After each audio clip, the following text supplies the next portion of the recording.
It is the glory of God to conceal a matter. To search it out is the glory of kings. This is the Message to Kings podcast.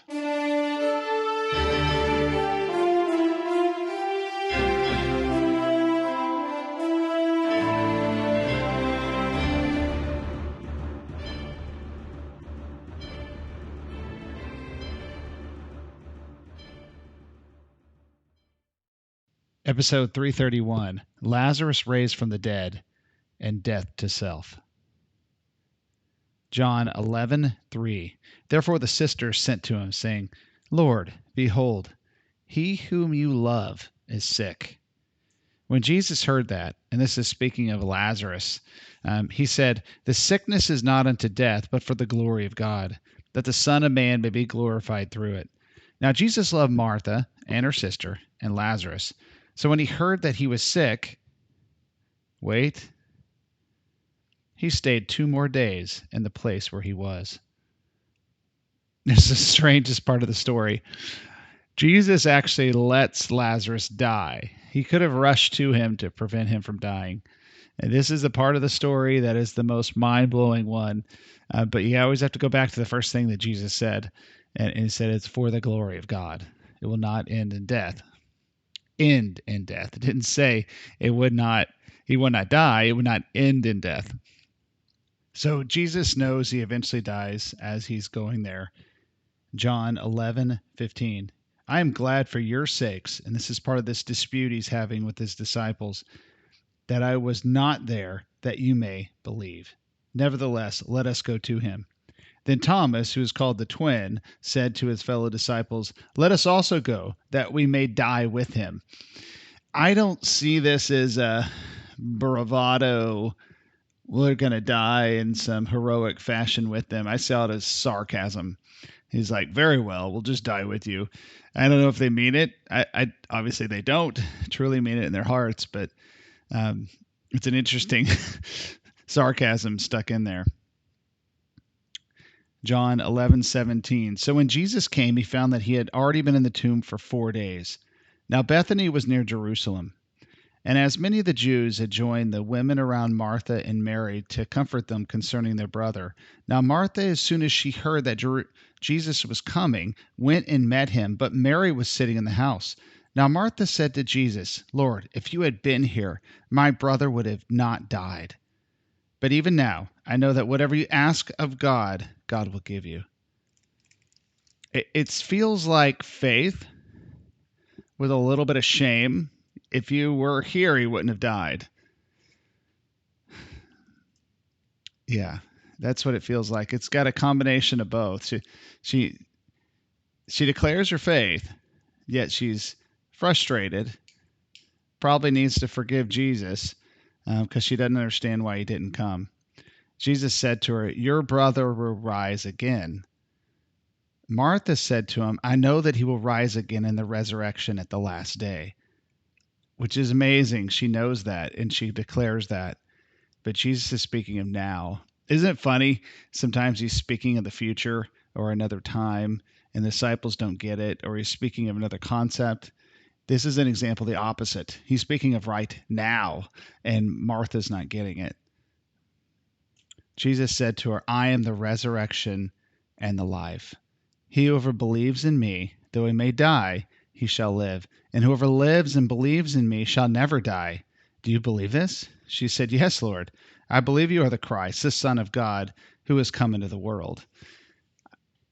Any misconceptions we have about Martha, she's come around. I mean, this is like a value statement for a church, like she's like, you are the Christ, the Son of God, who has come into the world. She knows it. She's experienced it. She's felt his conviction. She's felt his repentance. She's different than her sister. She's going to get a very different reaction. Her declaration right here is great faith. Her sisters will be one of mercy and compassion. They're both God.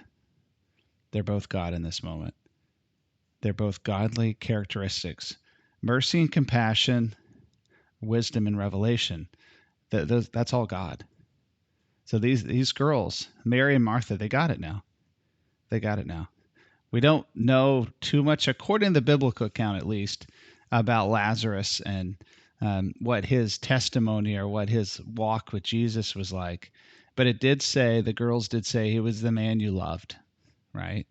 But he did purposely wait.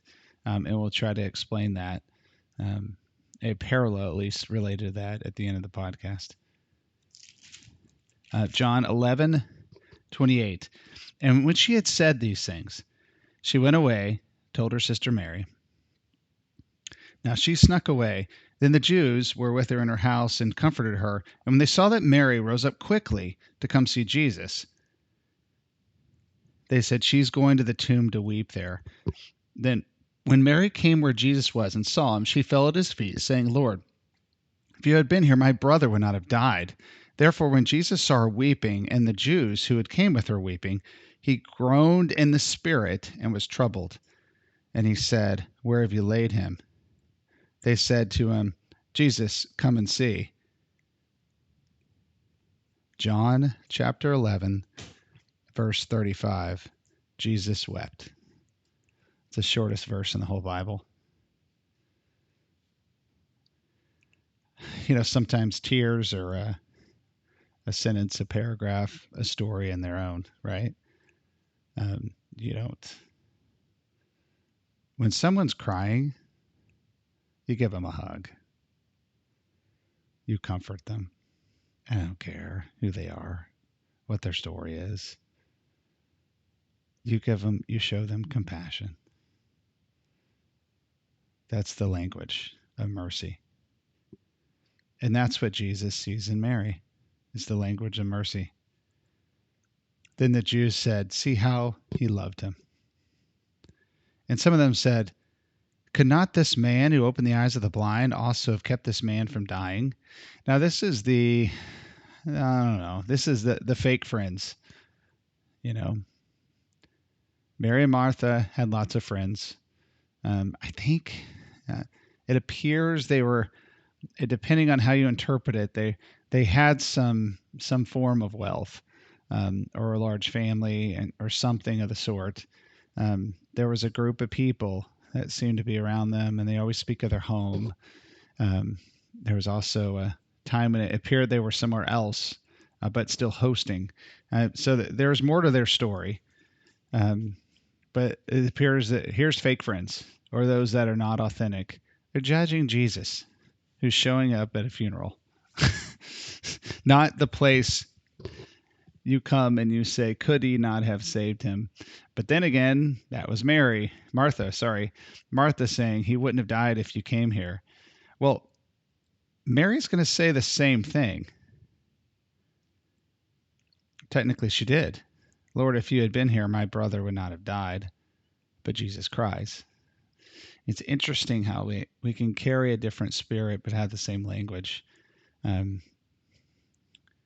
a different tone, a different approach, different body language. Zechariah, Mary. There's other examples in the Bible where people say the same thing and have a different outcome, right? Then Jesus again groaned in himself, came to the tomb. It was a cave, and a stone lay against it. Jesus said, take away the stone. Martha, the sister of him who was dead, said to Jesus, Lord, by this time, he's been dead 4 days. Now, Jewish tradition was that this, I don't know exactly what it was, but the spirit or the soul departs after 3 days. Jesus defies this by raising him on the 4th day. Jesus said to her, did I not say that if you would believe, you would see the glory of God? Then they took away the stone from the place where the dead man was lying, and Jesus lifted up his eyes and said, Father, I thank you that you have heard me, and I know that you always hear me. But because of the people who are standing by, I said this, so that they may believe that you sent me. Now when he had said these things, he cried in a loud voice, Lazarus, come forth. And he who had died came out, bound hand and foot with grave clothes, and he was wrapped with a cloth. Jesus said to them, "Loose him and let him go." I've heard it said a good number of times, if he didn't say Lazarus, everyone would have come out of the grave. And in this time, as I read it, he cried with a loud voice. It's interesting. He was loud.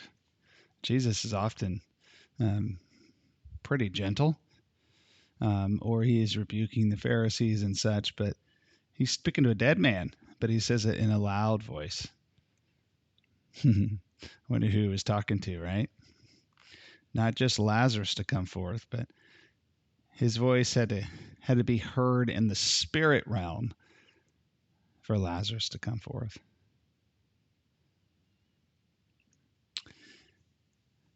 So you've all heard the story before, and it's a pretty famous one. I had a note in an old Bible of mine that, and I don't know where I got it. It may have been just a little side note by a preacher on a sermon years ago. I don't remember. But it said, the picture of Lazarus is the picture of death to self. And I just kind of dug into that thought, and it's so true. So true.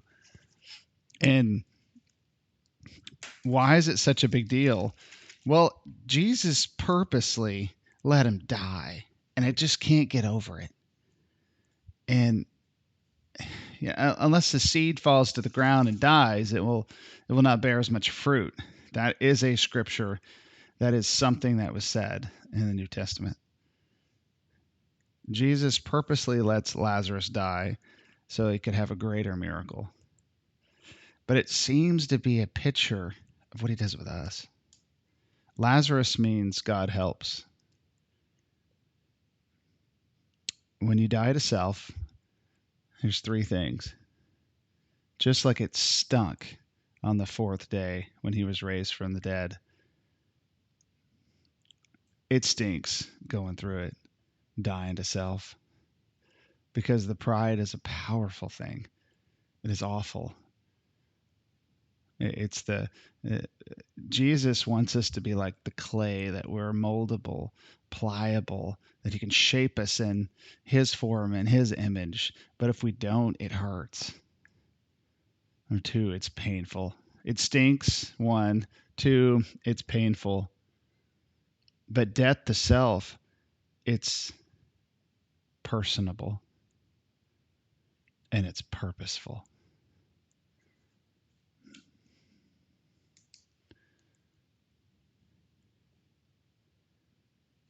That's what he calls us to do every day, is to die to self. Look at the character of Jesus in Matthew 5. That's what he's called us to do. You want the kingdom? Then be humble. You want the kingdom? Be poor in spirit. You want to inherit the earth? Be meek. That's not easy. That's impossible in the flesh, right? He's called us to do crazy things. But in that process, we have to die to ourselves and our human desires, and even fulfilling his promises our way. So death to self, it stinks, it's painful, it's purposeful, and it's personal. I felt like when I was a new Christian, he was setting me free from all sorts of sin, temptation, addictions, whatever. I felt like he would just stand by me and he could deliver me from all my temptations in about 4 seconds, 0.4 seconds. But sometimes I felt like he was just waiting. Just waiting. How serious are you? Are you ready? Are you ready? Are you going to put a line in the sand? Are you going to say no to sin and walk away from it forever? Are you going to say no to the old life and the old way of thinking and the prideful approaches to everything that you do? Are you serious? Do you really want a transformation? That's the waiting. Lazarus had to die. The old man had to die for the new man to come. So after you die to self, he's waiting, and he's waiting, and he's waiting. He's watching, and he's intentionally waiting for us to die. And once we're finally dead, we become a new creation, and he commands us to come out of the grave. And the new creation in this life is very parallel of the new creation in the next life, because we'll all be raised from the dead and judged at the end of the world, just like Martha said. But she missed the fact that he wanted to do it now to Lazarus. And when we are resurrected, what do? It's the first thing he said in the story. We will bring God glory.